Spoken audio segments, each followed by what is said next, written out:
I know a lot of content people say these things like, you should write so you would like to read it. It's not true. You should not do that. In this episode of the Fika Sessions, we sit down with Emilia, Drakeus, Communications and Event Manager at Massive Entertainment, to find out all we can about communications in the games industry.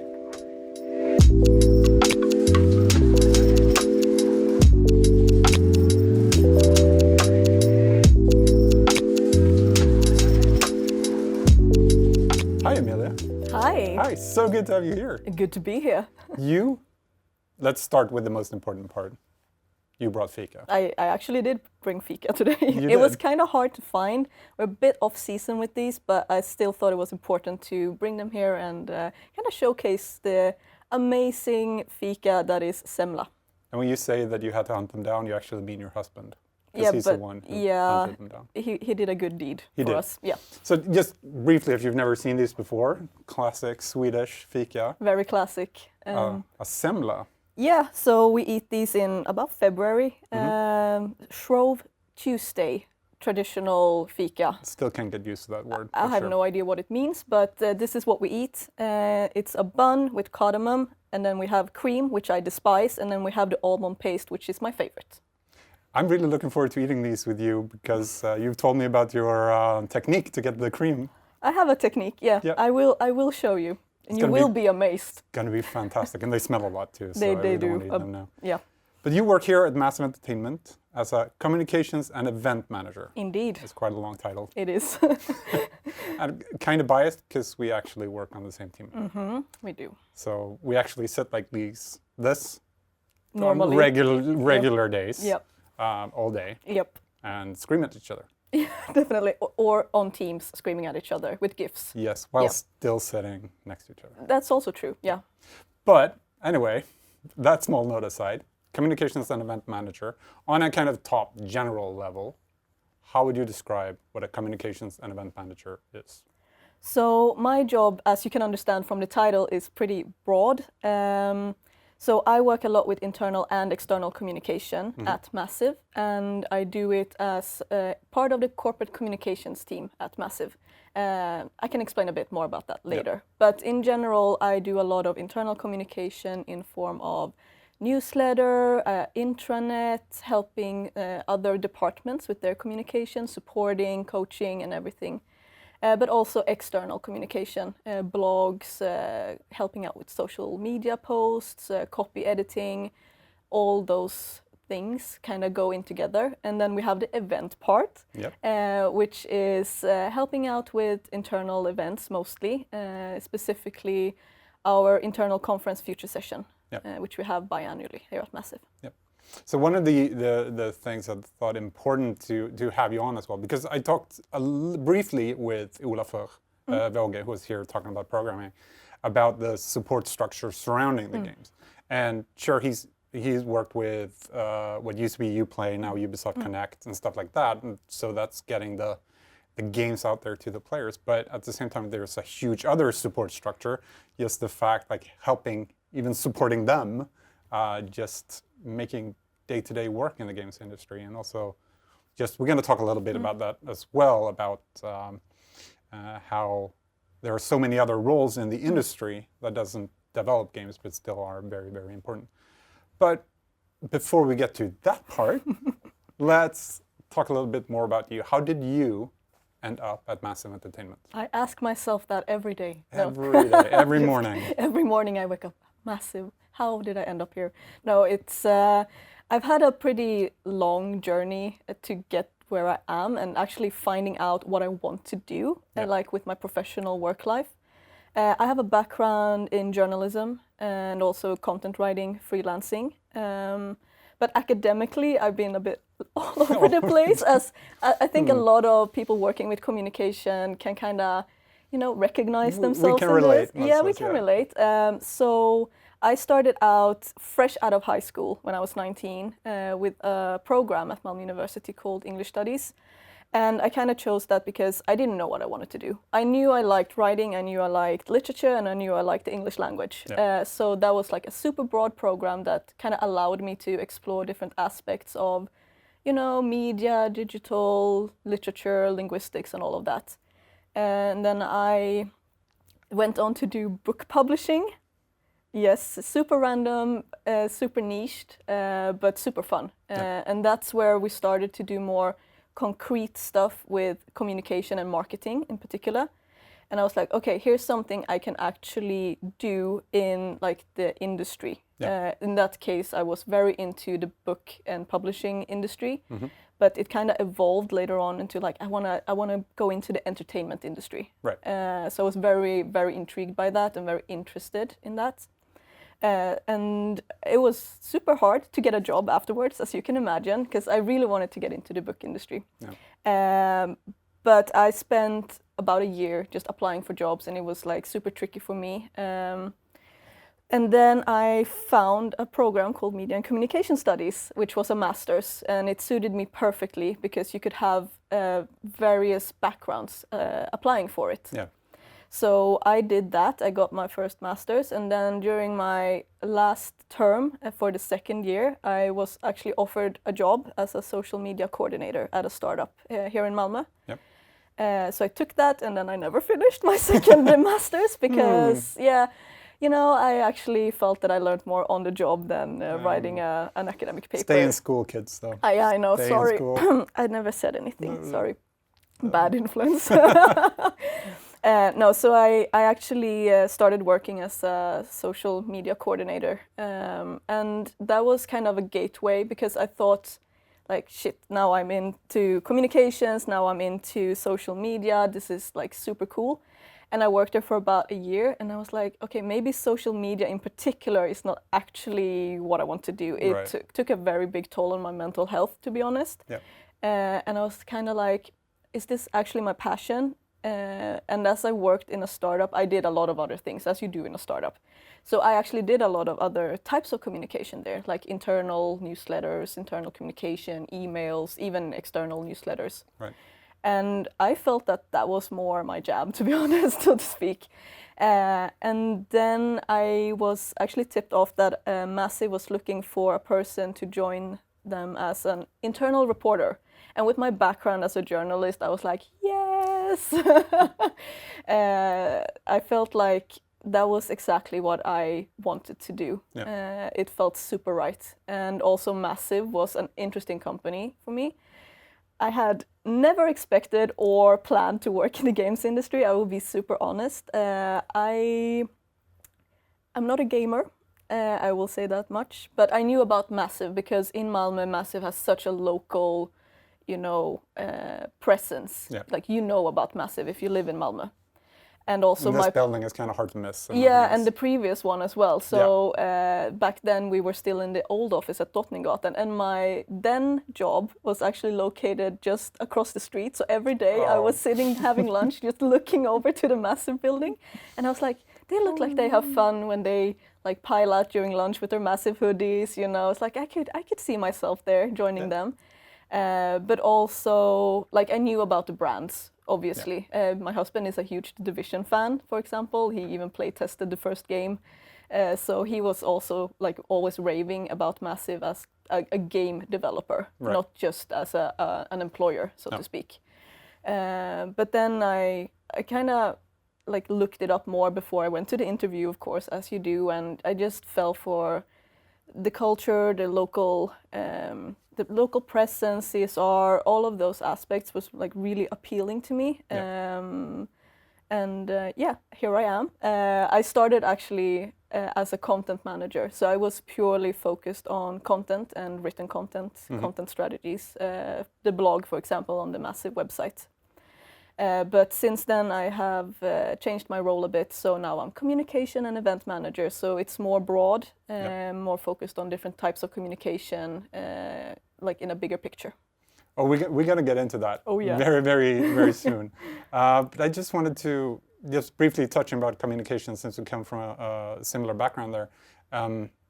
With the social media part, I find that actually very interesting because I think many people I studied the bachelor in the same program, media communications at Malmö University, and a lot of focus there was initially social media. But communication role in the communication field is so much bigger than that. But I think a lot of people start out that way, like that they want to get into social media and don't realize how demanding that job actually is. I think social media managers as a role, and I'm going on a bit of a tangent, is actually like people underestimate how much freaking job they do and what hard work it is. It's not only about sending a tweet. It's like and I do think that the perception, especially like in the games industry, is like that because it is what you see from the outside. It's the community developers and it's the social media and it's that whole part. That's what you see from the outside. But in reality, it is so much more, especially concerning like internal communications. Yeah, you should see our digital media specialists, the amount of work they do. It's just, we love you both. Yeah, we do. You came from a startup, opposite massive, physically. Yep. What's the biggest difference you feel between like a smaller company like that and a huge one like massive? Well, definitely that at a big company like Massive, you can be very specialized and you are allowed to be a specialist in something. You don't have to put on every freaking hat there is to put on. So that is a huge difference, and that in itself actually allows you to grow more and find out what you want. For example, I had never done event planning before I joined Massive, and then I tried it out and I was pretty good at it and I thought it was fun, and then I was allowed to grow into that role more. Yeah. So I think that is a big difference from coming from a startup. And also as a communicator, like the sheer size and resources of course makes a huge difference if you're in a big company. Of course. But what do you feel like, why is communications department, why are they so important in an organization like this? What makes a communications department relevant in a huge organization like this? Yeah, I think it's important to first mention that what we do is not communication for the projects or the games. No. I think that is like very important, because when I talk about my job with friends and family, they don't always understand what I do, which I understand because I don't know either some days, but it's important to understand that we work in corporate communications, which means that we work with communications related to Massive as a studio, as a company, and also the internal aspects of it on another way than, for example, the marketing and brand departments do together with the projects. So that's one thing I think is super important to mention. And in that sense, what we do in the corporate communications team is the internal communication. It's making sure that information reaches our employees in the right time, and that is the right information, and also to make them understand why we are communicating about certain things or why certain things are happening. I think that is so important and something that people don't always understand needs to follow the internal communication. And then we have the external part, which for us is more employer branding related in many cases, and we do loads of different types of content, as you know, this for example. But it is important because I think it can be easily forgotten about. I'm focusing a lot about internal communication now, but it is because I know that's what people actually don't see or know from outside. So just having people internally who can support other departments with communication as well, helping out to make sure that emails have the right tone and actually have the right information in it, and also internal newsletters, collecting information that is relevant for the studio and the employees, and making sure that it's shared timely and appropriately, super important. Yeah, you mentioned the resources available in a larger organization compared to a startup, which also means practically for us or for you, a bigger team. Yeah. So just overlooking on a communications team, the different roles in one of those. Yeah. One of those teams. Those teams. You don't know anything about this team, right, Peter? No, I don't. Please tell me. What do I do? What am I doing? I wish What's my I knew. job? I wish I knew. I have no clue. But what other roles can you find in just using us as an example? Exactly. So we have talked about digital media, social media. That's obviously a big part of it. Someone who is looking over all our social media accounts, replying to people, but also updating our website and all of those aspects, super important part, of course. Yep. We also have PR, which is the more media relations part of it as well. Then we have CSR in our team as well, which I don't think a lot of communication teams do, but we do. So it's about corporate social responsibility. It's about giving back to the local communities, sustainability, all of those aspects. That's also something that we work a lot with. Yeah. And then we also have content, you, for example, and then we have a wonderful content team who is here today as well. So we have all of these different types of content creators. Yeah. You write a lot, for example. I write a lot as well. We copy edit a lot. We copy edit a lot. A lot. So we have those parts, definitely. And then we have our director, of course. I was just about to say, then we have our boss. Then we have our boss. Who desperately keeps track. Exactly, keeps track, makes sure that everything is aligned with the studio goals, values, vision, all of that, just to make sure that everything that we put out is like of good quality and actually relates to what it's supposed to relate to. Yep. Super important. I was going to be really annoying, and I was planning to ask you the question on an academic level, what is communication? I'm not going to go there. Instead, I'm going to go to, what do you feel is good communication? I think I mentioned it. It's like timely, relevant, and, in the right channels. I think that's super important, but also knowing your audience. It's one of those practical things that I think a lot of people forget sometimes. I know a lot of content people say these things like, you should write so you would like to read it. It's not true. You should not do that. It's not true. I would not understand half of the things that we produce anyway. So I think that's also important, to understanding your audience and be able to communicate on their level, and so they actually want to read and take in the communication that you're putting out there. Yeah. I think that's super important. So kind of different audiences can you have?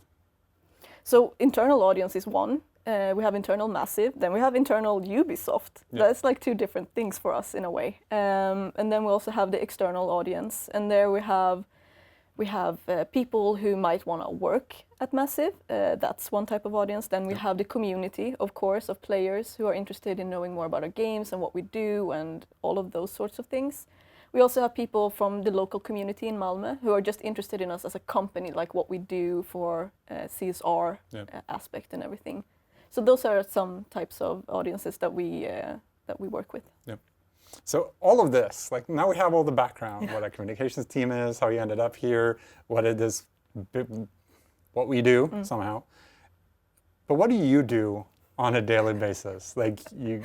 You wake up in the morning, think, how did I end up at Massive, which we went through in the beginning. Then you go to work, you arrive. What do you do? Grab a coffee, of course. Grab a coffee and check emails. So they're usually the two things people... Yeah, and send you a GIF, probably. Probably. Yep. Yeah. Yep. No, but it's my days, it's super cliche, and I hate it when people say, but no day is like the other, And I think you know this as well, because since our jobs are pretty broad in the sense that communication means a lot, but we're still specialized, never forget that, but we still do a lot of different things with a lot of different stakeholders, and it's a lot of different types of content. Mm-hmm. So it's super difficult, but it's a lot of meetings. I just have to say it. I'm a communication and event manager. It comes with a lot of meetings. Yeah. It's just a fact. So a lot of meeting with different stakeholders in the studio, talking to them regularly. I have bi-weekly meetings with a lot of different stakeholders just to check up on them, how are you doing? Is something big happening that you would need help with? Is there anything else you would need support with? Questions for us, and also updating them on okay, this is our workload right now, so we might have difficulties if you need something from us next week, for example. Yeah. So it's a lot of those sorts of things, and just keeping the wheel spinning in a way. But then we also have the more long-term stuff. For example, Fika Session, which is our internal conference where we usually gather all 700 employees at Massive. In theory.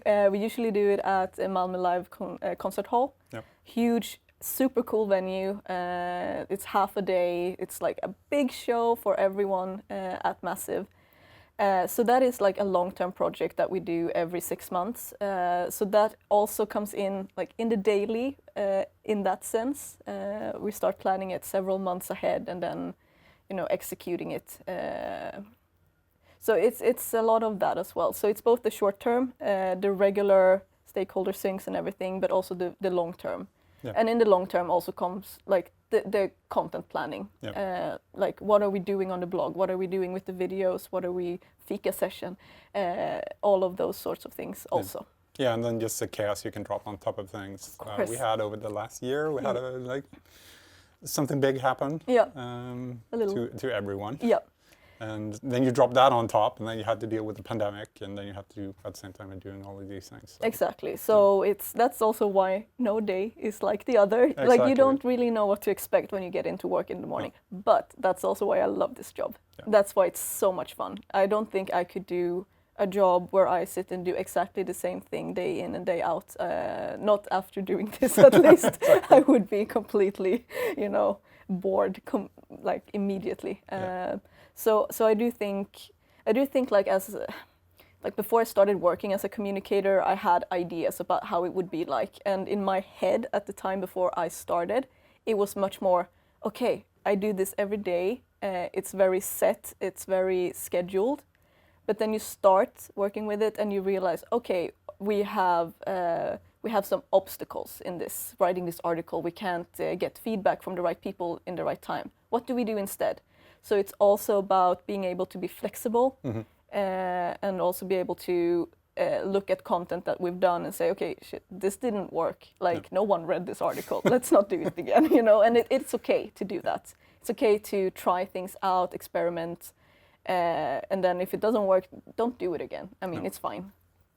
What do you think? If somebody out there, we mentioned students reading or studying like media and communications or creative writing, journalism, etc. that might fit in here. But what do you think, as a communicator, what are kind of attributes or even skills that you need to have to do this job? Well, first of all, I mean, super cliche again, but language. It doesn't matter what type of communication job you do, if it's events or if it's writing content or if it's just, I don't know, if you're working with social media, for example, you need to have a good grasp of the language. And also, if you want to work in a global organization, English. Yep. It's not just your native language. If it's not English, you need to have some grasp of English as well. You don't have to be fluent. God, don't get me wrong. You do not have to be fluent. You don't have to be native level speaker or anything like that. You just have to have a good grasp of it. And if you don't know how to communicate something, know where to like get information on how to do it properly. So I think that's a super important thing. And also practice your communication. For me, it's been writing has been a big part of my life, as you know. So for me, I've done a lot of writing training to make myself better. And a lot of that has to do with reading for me. For me, that's a great way to learn how to write better. So by reading a lot of different types of content, I have gained understanding of how to communicate with different types of audiences, for example. Also different types of content. Is it business to business? Is it more community related? Is it talking to engineers? Reading those types of articles and texts kind of gives you an understanding of what they want as well. Yep. So that's definitely an advice I would give. But that comes down to as well, like the practical side of things is to take a little deep dive into, let's say, an article. Like, how does that process look? Again, we're using Massive as an example, but we want to give that insight into how it works here. You're going to write an article. Of course, it's article X. There's so many things going on, but what's the process like for getting an article from nothing to on the website, for example? Yeah, so in our team, we do have a process that we have put up like on our own. So I'm not saying this is how it works everywhere. No. It's how it works for us. But what we do is once every 6 months, we sit down and we look over the needs that we have for the studio goals, studio vision, but also from recruitment side. Like, what are the needs from recruitment? Oh, we need to hire a lot of programmers, for example. Okay, maybe then we need to create some content for programmers to find and to understand how it is to work as a programmer at Massive, to kind of show that humane side, the people who work here, potential co-workers for people who are interested in working at Massive. And then we put it together in a big old, actually Word document. It's not the prettiest, but it works. And then we connect it to like the studio focus areas, which I think is super valuable to do, no matter what company you work in. Just having that connection to where your company is going in the future, and kind of connect that to what you're actually producing, whether it's B2B or B2C. You know, it's super important. And then we look into topics, of course, and people, like who could talk about this particular topic. And then we reach out to those people, either we do interviews, or they write it themselves, or we help them co-write it, basically. And then feedback. You know, we love feedback in this team. Again, screaming at each other from... Exactly. So I think it's super important. It goes for everyone who works with communication of any kind. Feedback is vital in creating good content.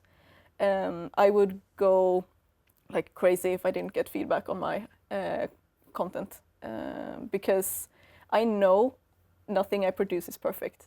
Like, it can always be better. Like, there has to be a point where you say, okay, now I'm done with it, like let it go and publish it, but also like be open to feedback, be open to give feedback. I think that's super important. And also, if you get feedback that you are like not agreeing with, say it. I mean, you know this. Like, no, I don't agree. Delete thread in the comments. I mean, taking feedback is a good thing as well, because the amount of content you produce, you will get feedback. You will. And maybe some of it will be harsh. Not harsh. It's not like it's not like, yeah, well, it's just, it sounds harsher maybe than it is at all times. Remove. Yeah. But you know, being able to take feedback and constructive criticism is God, yeah. I mean, that's super, super important. And that's a learning process, definitely. I have been super bad at getting feedback before, because the feedback I have received has not been constructive. Right. Which makes me defensive. You know, if you can't learn anything from the feedback you get, then it's personal all of a sudden, you know. So just getting constructive feedback and allowing yourself to look at it and say, actually, this makes it better.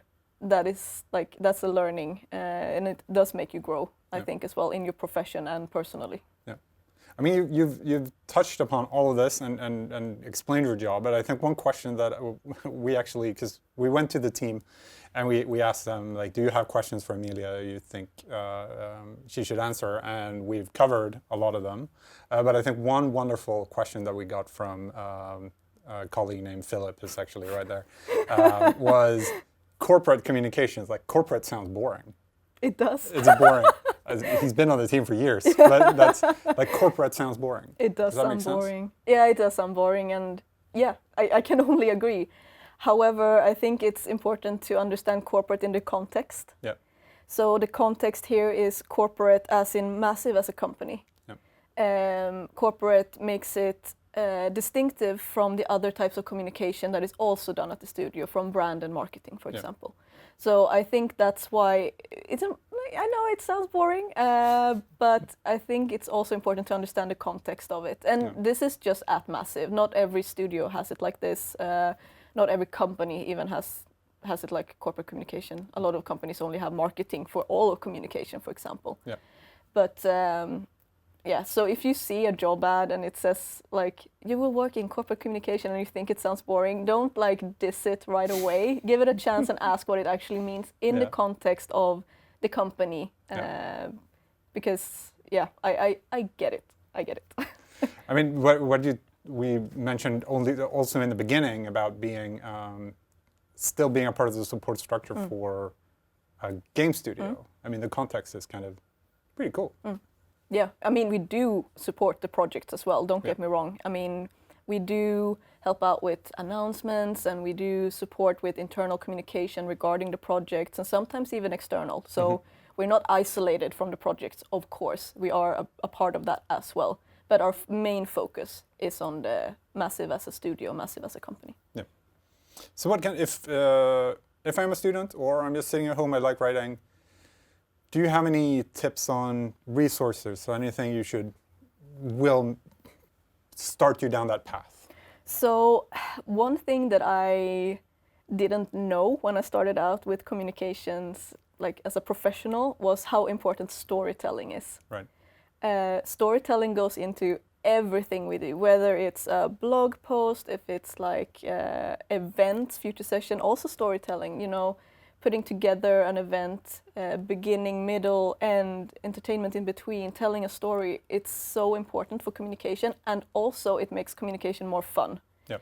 It can add some drama, it can add some, it can add some flair to it. So I think it's important to understand storytelling, and there are several ways to go about that.